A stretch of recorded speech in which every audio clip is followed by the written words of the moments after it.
Assalamualaikum warahmatullahi wabarakatuh. Nahmaduhu wa nasta'inu wa nastaghfiruh wa na'udzu billahi min syururi anfusina wa min sayyiati a'malina may yahdihillahu fala mudhillalahu wa may yudlil fala hadiyalah.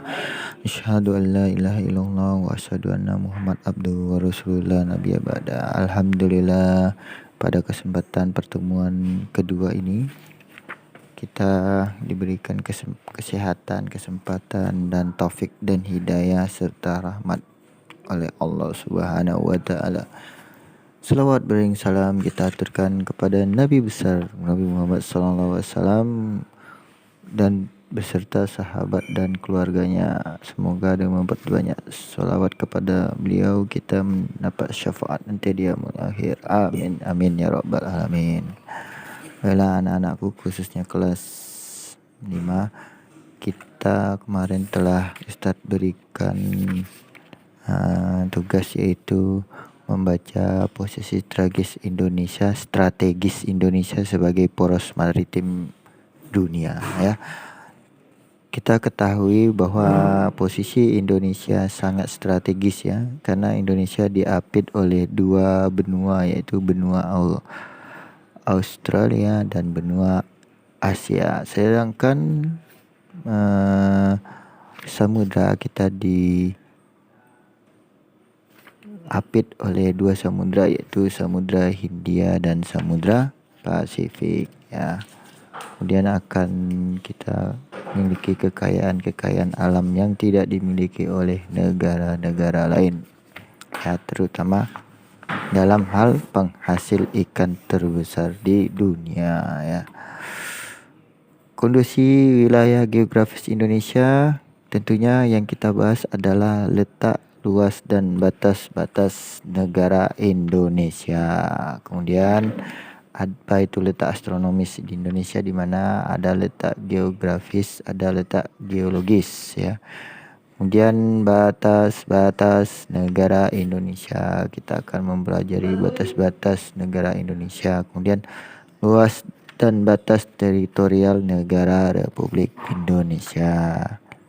Kemudian lagi kita akan membahas kondisi daratan dan perairan Indonesia.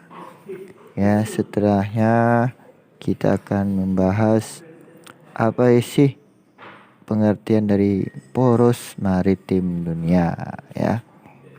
Kemudian apa potensi laut yang ada di Indonesia. Kemudian bagaimana kebijakan pengembangan poros maritim Indonesia berdasarkan keputusan Presiden Joko Widodo dalam mengembangkan Indonesia sebagai poros maritim Indonesia, ya. Kemudian strategi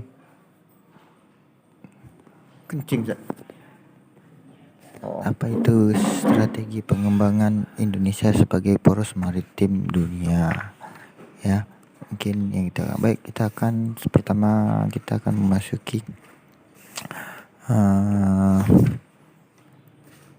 kondisi wilayah geografis Indonesia berdasarkan letak astronomis dan letak geologis dan letak geografisnya, ya. Pertama, letak astronomis Indonesia berada di antara 6 lintang utara sampai 11 lintang selatan, di antaranya 95 derajat bintang bujur timur dan 141 derajat bintang bujur timur. Pulau W Nanggala Aceh Selatan merupakan wilayah NKRI paling utara atau paling ujung di Indonesia. Kemudian wilayah bagian tenggara adalah Pulau Rote di Nusa Tenggara Timur, ya. Akibat letak posisi astronomis wilayah Indonesia dapat menyebabkan beberapa keuntungan yang diperoleh Indonesia. Pertama adalah Indonesia memiliki curah hujan rata-rata tinggi, ya. Rata-rata curah hujan di Indonesia tinggi. 2, Indonesia mempunyai hutan tropis luas, ya. Luas terbesar nomor 2 di dunia setelah Brazil. Kemudian Indonesia memiliki sinar matahari atau Indonesia dapat sinar matahari sepanjang tahun. Kemudian Indonesia memiliki 2 musim, yaitu musim hujan dan musim kemarau. Kemudian tingkat penguapan eksplorasi Indonesia mengakibatkan kelembapan udara Indonesia tinggi. Kemudian apalagi ke dampak-dampak dari letak astronomis Indonesia. Ya, akibat adanya letak astronomis Indonesia, maka Indonesia dibagi menjadi 3 waktu wilayah atau 3 wilayah, yaitu Indonesia bagian barat, Indonesia bagian tengah, dan Indonesia bagian timur. Kalau Indonesia bagian barat disebut waktu Indonesia Barat atau untuk waktunya ya. Kalau Indonesia bagian tengah disebut waktu Indonesia Tengah atau WITA ya. Kemudian waktu Indonesia Timur ya disebut WIT ya. Perbedaannya antara waktu Indonesia Barat dengan waktu Indonesia Tengah adalah 1 jam. Kemudian waktu Indonesia Barat dengan waktu Indonesia Timur waktunya 2 jam ya. Ini pembagian waktu yang ada di Indonesia. Ya, untuk waktu bagian Indonesia Barat atau WIB berdasarkan diambil dari Greenwich ya, GMT 7 jam lebih awal dari Greenwich. Itu peletakan dasarnya. Ya, daerah-daerah untuk WITA antum bisa lihat di buku ya, di halaman 5. Kemudian secara geografis Indonesia terletak dari 2 benua dan 2 samudra, diapit 2 benua dan 2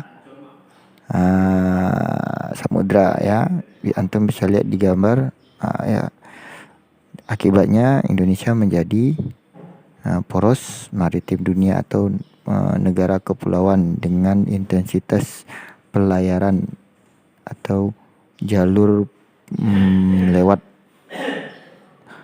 laut yang terbesar di dunia ya. Ada lewat Laut Cina Selatan, kemudian Selat Malaka ya. Kemudian berdasarkan letak geologis Indonesia diapit oleh 2 sirkum muda atau sirkum kawasan, yaitu sirkum pegunungan, vulkanisme, tektonisme dan lain sebagainya, yaitu ada sirkum Pasifik dan sirkum Mediterranean ya. Yaitu sirkum Pasifik kalau ditarik dia pegunungannya menyambung dengan Mediterranean, yaitu di Laut Tengah, pegunungan di Laut Tengah. Sedangkan sirkum Pasifik adalah sirkum yang apabila pegunungannya menyambung ke wilayah Amerika ya, atau ke sirkum Pasifik ya. Akibatnya ya, Indonesia kaya akan barang-barang atau bahan-bahan sumber daya alam seperti kerikil, pasir, cor, dan lain krakal ya, sumber daya, karena geologi kita bagus ya, sumber daya banyak. Kemudian kita banyak menghasilkan minyak, itu akibat dari letak geologisnya. Kemudian luas dan batas teritorial negara Indonesia. Indonesia memiliki 17.504 pulau lebih kurang ya. Dan Indonesia memiliki luas daratan sebanyak 1,9 juta kilometer persegi, sedangkan lautnya ya sedangkan luas perairannya atau lautnya sekitar 3,2 juta meter persegi ya. Di perairan ini Indonesia memiliki dangkalan, yaitu dangkalan Sunda atau dekat dangkalan Sunda, yaitu Sunda Shield ya. Kawasan ini yaitu dulu zaman sebelum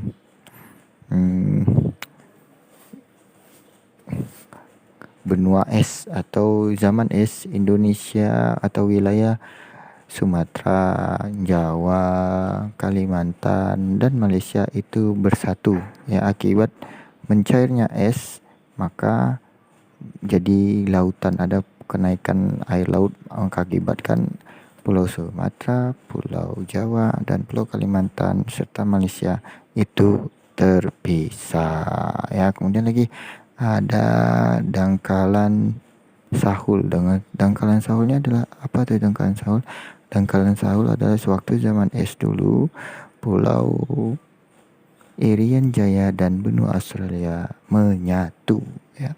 Menyatu akibat es mencair, maka benua Australia dan Pulau Irian Jaya atau Pulau Papua berpisah ya. Itu dia ya. Batas-batas wilayah Indonesia sebelah selatan ya, berbatasan langsung dengan Australia ya. Kemudian ada Timur Leste, kemudian ada Kabupaten Belu ya. Kemudian batas-batas Indonesia sebelah utara yaitu berbatasan dengan Malaysia, yaitu di Sabah ya, Sabah. Kemudian ada Malaysia di atas dekat Pulau Sumatera. Kemudian ada Laut Cina Selatan, kemudian ada Thailand, Filipina, Vietnam, dan lain-lain sebagainya. Kemudian lagi batas Indonesia bagian timur yaitu langsung berbatasan dengan Papua Nugini. Kemudian batas-batas wilayah Indonesia sebelah barat yaitu berbatasan dengan India dan Samudra Hindia, yaitu berbatasan dengan Samudra Hindia itu ada pulau dekat Aceh namanya Nicobar, itu milik India ya. Ya, kemudian lagi kita membahas tentang kondisi daratan dan perairan Indonesia. Karena Indonesia dikelilingi oleh lautan, maka potensi kelautan Indonesia sangat besar ya. Sangat besar, makanya Indonesia ikannya banyak dicuri oleh nelayan-nelayan dari negara lain seperti Vietnam dan Cina ya. Sering terjadi keributan di dekat Laut Natuna atau Laut Cina Selatan ya.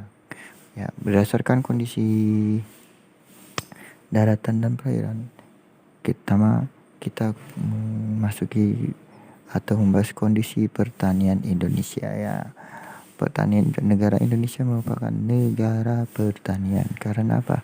Karena hampir 64% merupakan kawasan budidaya pertanian. Apa yang ditanam? Ada lahan sawit, ada lahan persawahan, ada ladang, ada lahan perkebunan, dan lain-lain sebagainya ya. Areal persawahan sampai 8, juta hektar ya.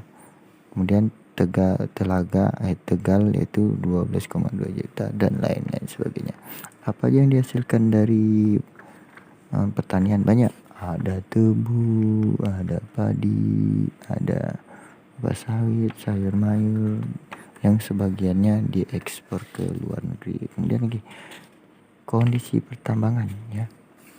Kondisi pertambangan kita yaitu banyaknya hasil galian-galian terkenal di dunia atau galian-galian yang diekspor dunia. Salah satunya PT Freeport Indonesia ya. PT Freeport Indonesia itu adalah penghasil emas terbesar di dunia ya. Nomor 1 penghasil emas terbesar di dunia adalah Afrika Selatan. Indonesia nomor sekian ya, yang mana setelah habis emasnya yang di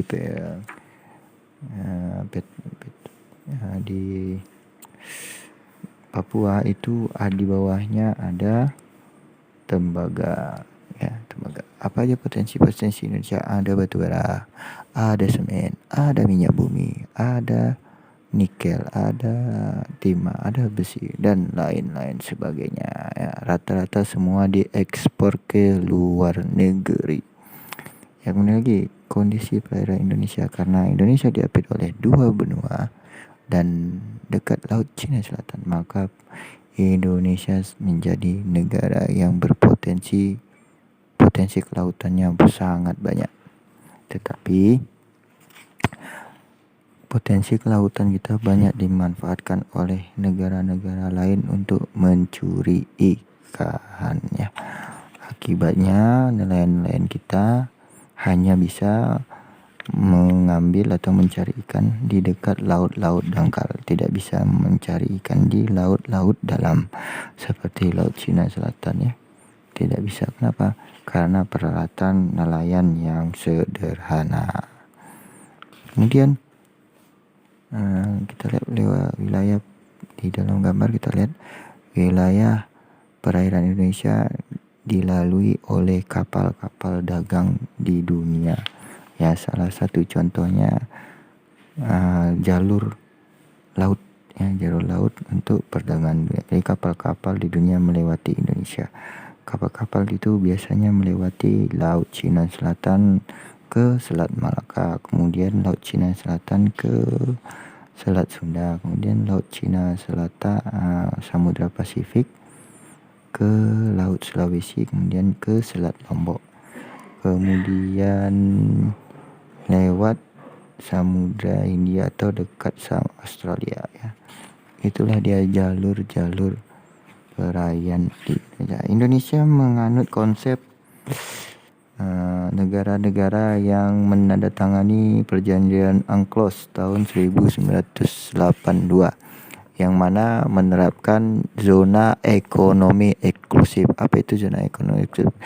Adalah zona di mana Indonesia dapat mengeksploitasi hasil-hasil laut di wilayah tersebut ya, tetapi tidak boleh dijadikan sebagai wilayah teritorial. Wilayah zona ekonomi Indonesia yang sering dipermasalahkan yaitu di Laut Natuna ya, karena Laut Natuna ini sangat kaya akan hasil ikannya. Makanya negara-negara Cina mengklaim bahwa Laut Cina Selatan adalah miliknya ya.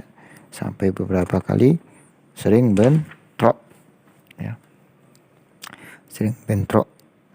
Ya dengan Indonesia. Tetapi negara Cina ini sangat bertolak belakang dengan Indonesia. Dia menandatangani perjanjian UNCLOS tahun 82, tetapi dia menganut sistem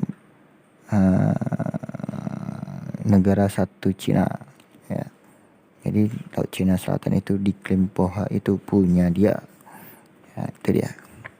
Selanjutnya kita akan membahas tentang Indonesia sebagai poros maritim dunia.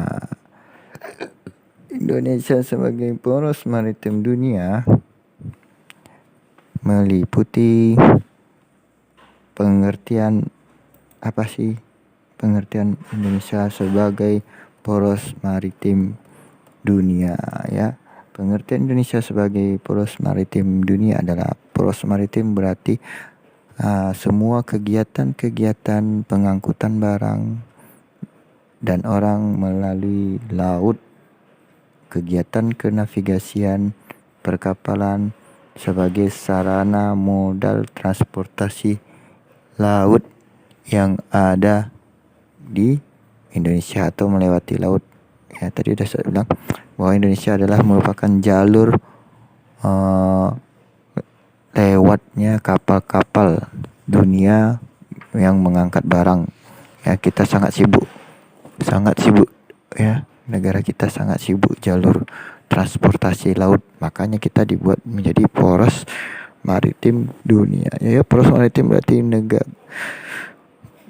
kita berada di tengah-tengah kegiatan pengangkutan barang dan orang melalui laut, kegiatan kenavigasian, perkapalan, sarana modal transportasi laut termasuk aspek keselamatan maupun perdagangan laut. Itu dia. Karena apa? Kenapa Indonesia menganut poros maritim dunia? Karena pada zaman dulu Indonesia memang menjadi poros maritim dunia, di mana saat itu Indonesia merupakan bagian dari jalur perdagangan sutra laut ya, jalur pelayaran perdagangan saudagar Arab dari Cina ke Timur Tengah dan Timur Tengah ke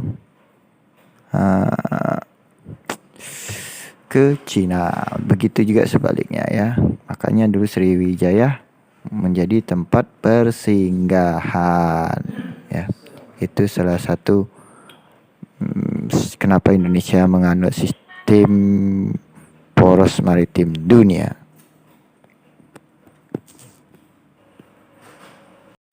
Kemudian kita melanjutkan pelajaran tentang geografi, yaitu poros maritim sebagai visi pembangunan bangsa ya.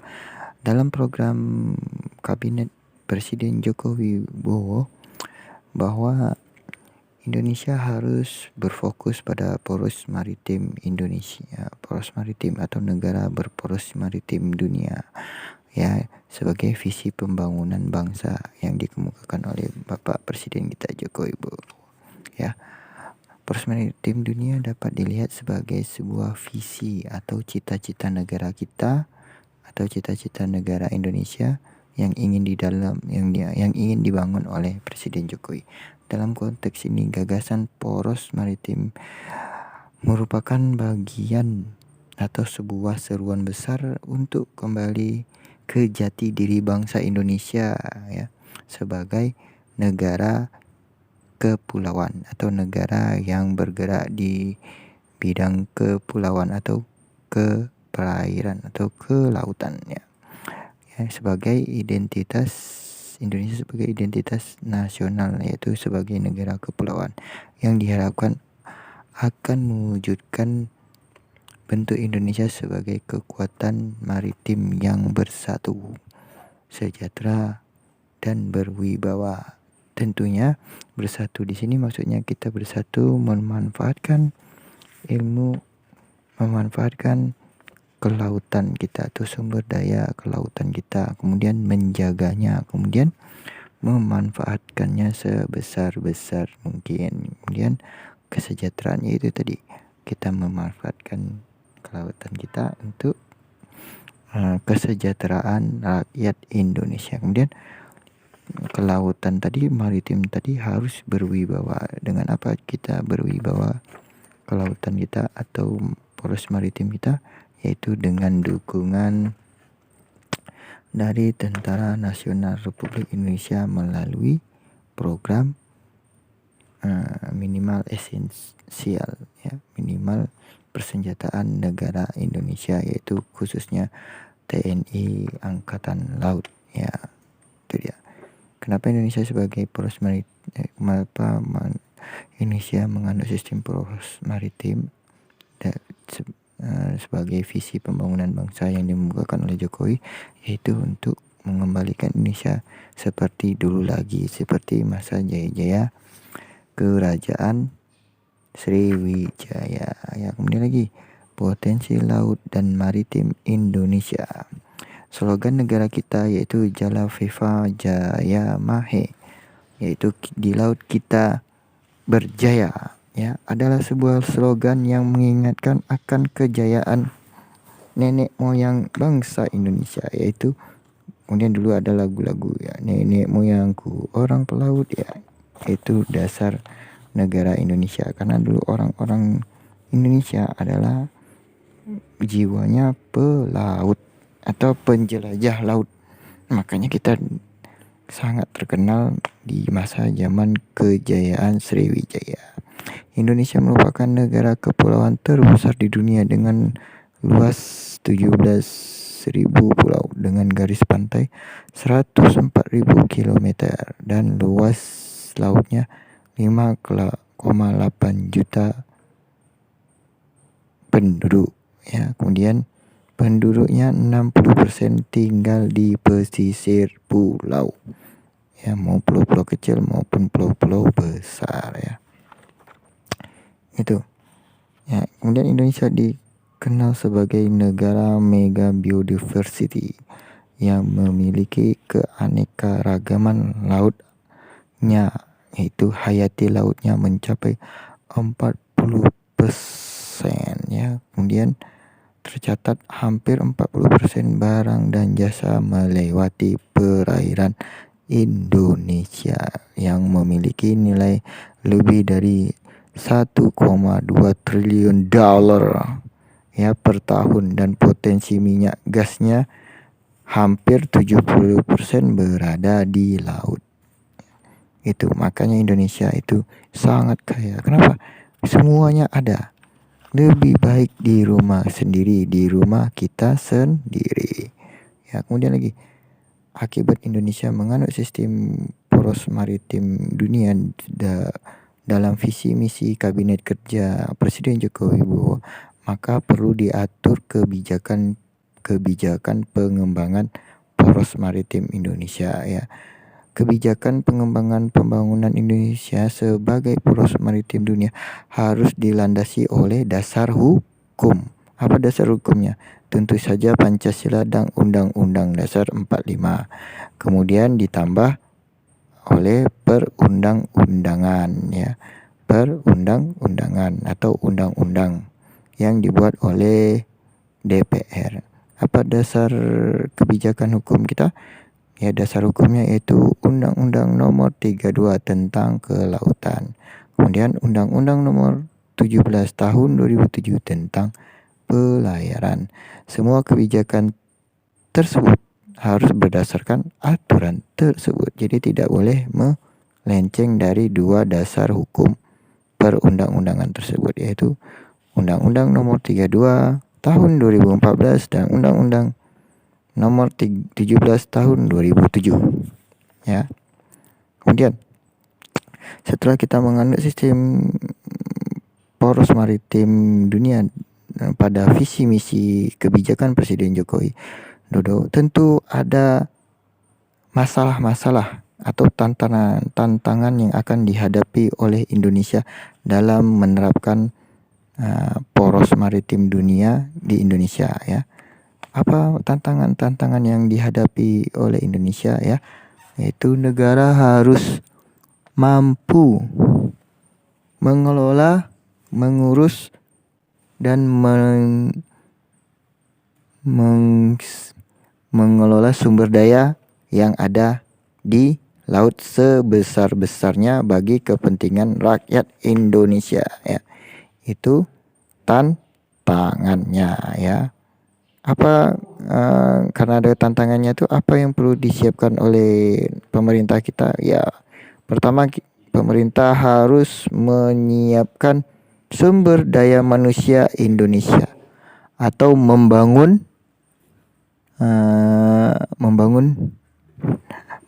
sumber daya manusia, baik sumber daya tentang intelektualnya, tentang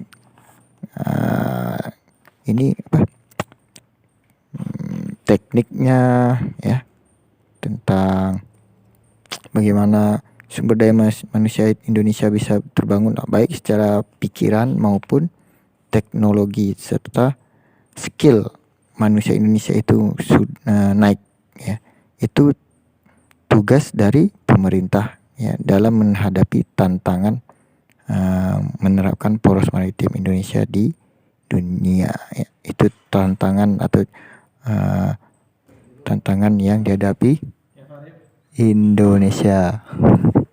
Kemudian tantangan yang harus dihadapi Indonesia yaitu wawasan bahari dan MDA perlu ditopang dan dituangkan dalam dokumen negara untuk melakukan penguatan infrastruktur ya. Setelah manusia Indonesia dibangun, maka negara kita wajib menyediakan infrastruktur kelautan ya, membangun pelabuhan, membangun kapal-kapal kargo. Kemudian setelah itu menjaga pelabuhan, melawat pelabuhan untuk menjaga wilayah Indonesia. Makanya salah satu program pemerintah yaitu memperkuat angkatan militer Indonesia atau TNI Angkatan Laut untuk menjaga potensi-potensi yang ada atau batas-batas laut Indonesia ya. Yang ketiga, tantangan yang harus dijawab oleh pemerintah atau yang diselesaikan pemerintah yaitu kita harus membangun ketersediaan teknologi. yang maju, kemudian waktu dan segalanya dalam jangka waktu panjang. Jadi membangun poros maritim Indonesia tidak bisa dibangun dalam waktu 1 tahun, 2 tahun, 3 tahun, tetapi harus dalam jangka panjang. Minimalnya 25 tahun.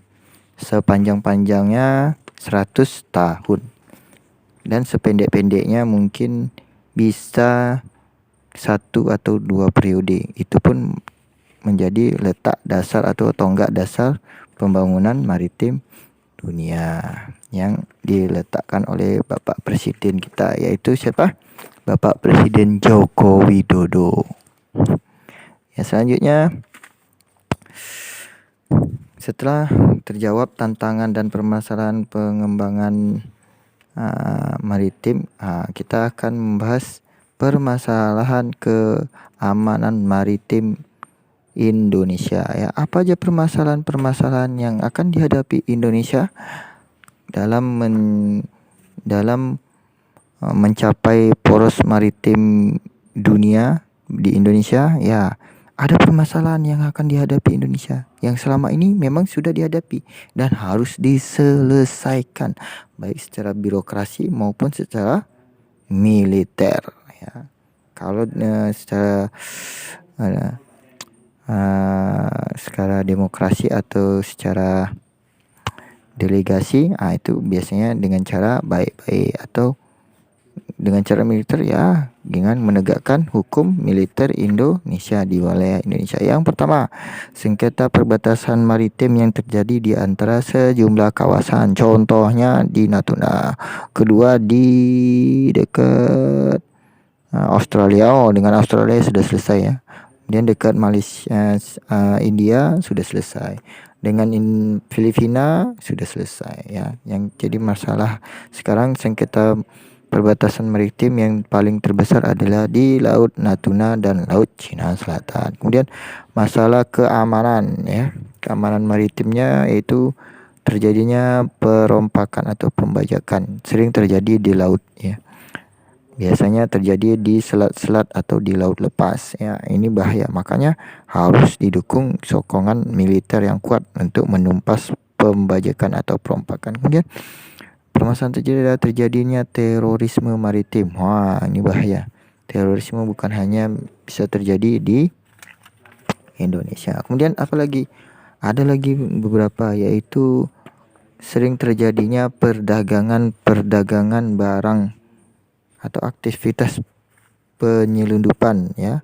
Penyelundupan apa saja penyelundupannya? Bisa ganja, bisa narkoba, bisa sabu-sabu, bisa barang-barang ilegal, baik elektronik maupun alat-alat yang bisa manusia, bisa ya. Itu harus diberantas. Siapa yang berantas? Ya tentu Tentara Nasional Indonesia atau TNI. Kalau dekat-dekat daratan masih bisa dipegang oleh polisi air, pol air ya.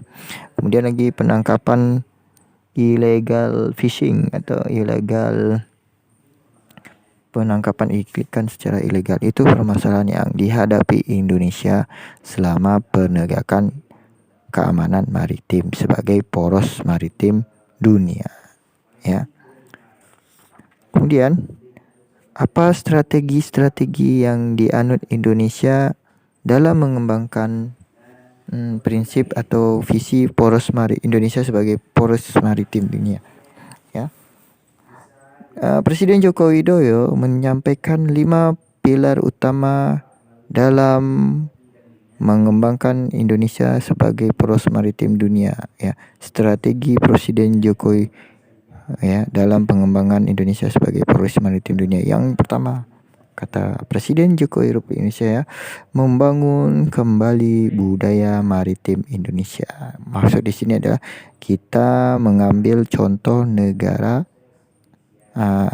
maritim ya, seperti sejarah Indonesia tahun atau pada masa kerajaan Sriwijaya. Kita bangkitkan lagi Indonesia seperti kerajaan Sriwijaya. Kemudian kata Presiden Jokowi, pilar yang harus dibangun Indonesia adalah Indonesia akan menjaga dan mengelola sumber daya laut dengan lebih fokus membangun kedaulatan pangan melalui pengembangan industri perikanan. Intinya membangun industri perikanan. Jadi Indonesia harus industri perikanannya kuat dan harus makan ikan, ya, banyak-banyak makan ikan biar termasuk mencerdaskan bangsa, ya, karena banyak makan ikan dapat meningkatkan daya ingat atau kecerdasan. Kemudian lagi apa kata Presiden Joko Widodo? Pilar ketiga yang harus strategi Presiden Jokowi adalah pilar ketiganya memprioritaskan pembangunan atau pengembangan infrastruktur dan konektivitas maritim dengan membangun jalan tol laut, ya, pelabuhan laut dalam deep sea seaport, logistik, industri perkapalan dan pariwisata maritim, ya. Tuh.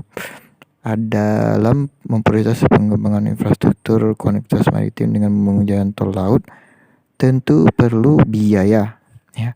Makanya Indonesia banyak melakukan pinjaman modal kepada negara-negara lain seperti China, Amerika untuk pengembangan atau strategi pengembangan poros maritim dunia, ya.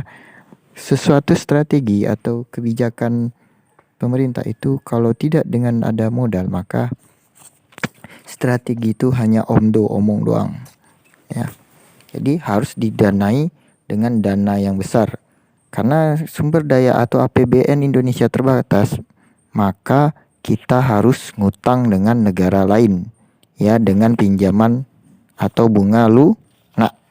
Biasanya bunga lunak kalau kita pinjam modal dengan negara lain, ngutang ke negara lain, biasanya dalam bentuk pinjaman lunak, bunganya dibayar 5% dari jumlah utang tersebut. Misalnya kita minjam sekitar 1.000 triliun, maka kita 5 tahun pertama harus membayar bunganya sebesar 5%, berarti sekitar 50 triliun rupiah per 5 tahun. Kapan ininya dikembalikan uang 1.000 triliun tadi? Setelah jangka menengah atau setelah 25 tahun. Itu namanya pinjaman lunak. Ada pinjaman keras, ada hibah untuk pembangunan, macam-macamnya, bantuan dari negara lain. Bantuan yang paling sering itu yang didapat Indonesia adalah dari negara Amerika Serikat dan Jepang, biasanya dalam bentuk hibah. Kalau dalam bentuk hibah, Indonesia tidak perlu mengembalikan uang pinjaman tersebut karena berupa hadiah, ya. Ini lagi pilar keempat yang harus dilaksanakan yang dikemukakan oleh Presiden Joko Widodo, yaitu melaksanakan diplomasi maritim, ya, diplomasi maritim, ya, karena ada keributan atau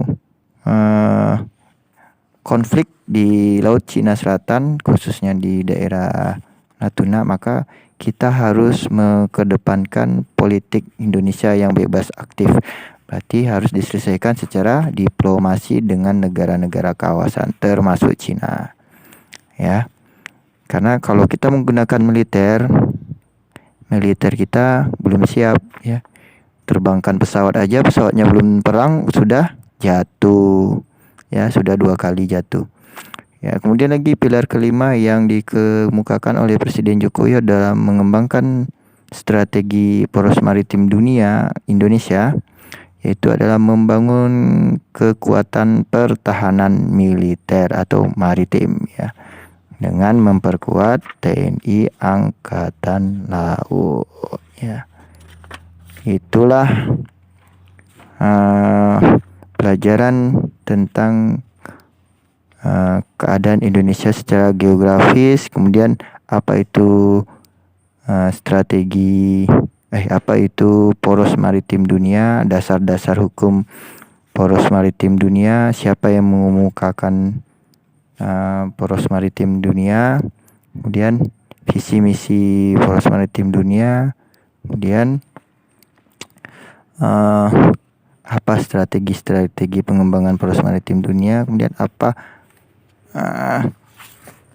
permasalahan dalam mengembangkan poros maritim dunia, strateginya apa ya, sudah kita bahas ya.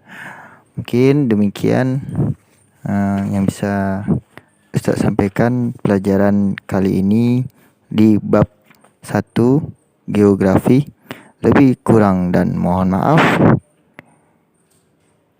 Assalamualaikum warahmatullahi wabarakatuh.